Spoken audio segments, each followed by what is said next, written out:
ডাক্তারি পেশা তো কলঙ্ক কম কামায়নি। ইতিহাসে ডাক্তারেরা যারা জীবন নয় মৃত্যুর দূত হিসেবে কাজ করছে। নাজি কনসেন্ট্রেশন ক্যাম্পে ডাক্তারেরা কাজ করতো। সাবসিকুয়েন্ট নুরেমবার্গ ট্রায়ালে 23 জন অভিযুক্তের মধ্যে 20 জনই ছিল ডাক্তার।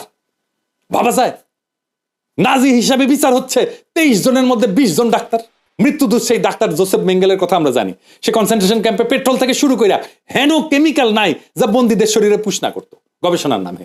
2004 সালে ল্যান্ডসেটে আবু গ্রাইব কারাগারে ডাক্তারদের সেই একই নাজি বদমাইশি নিয়ে একটা আর্টিকেল ছাপা হয়েছে, Abu Ghraib its legacy of military medicine নামে। এমনকি হার্ভার্ডে এখন গবেষণা হচ্ছে কগনিটিভ নিউরোসায়েন্সে। কি জন্য জানেন?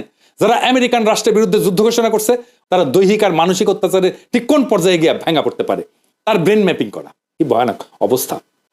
আবার দেখেন, মৃত্যুদণ্ড দেওয়ার সময় ডাক্তার যুক্ত হচ্ছে, ইনজেকশন দিয়ে জলজ্যান্ত মানুষকে মৃত্যুদণ্ড দেওয়া হচ্ছে, ডাক্তার হয়ে উঠতেছে জল্লাদ। কোনো গ্লানি নাই। একজন ডাক্তার তো এই কাজ করতেই পারে না, এটা মেডিকেল এথিক্সের বাইরে।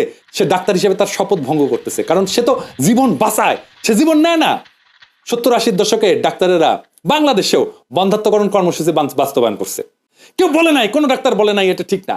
তৃতীয় বিশ্বের কোটি কোটি সক্ষম পুরুষ নারীকে বন্ধ করে দিছে ডাক্তাররা নিজেরা নিজের হাতে। জ্ঞানের কি ধ্বংসাত্মক ব্যবহার।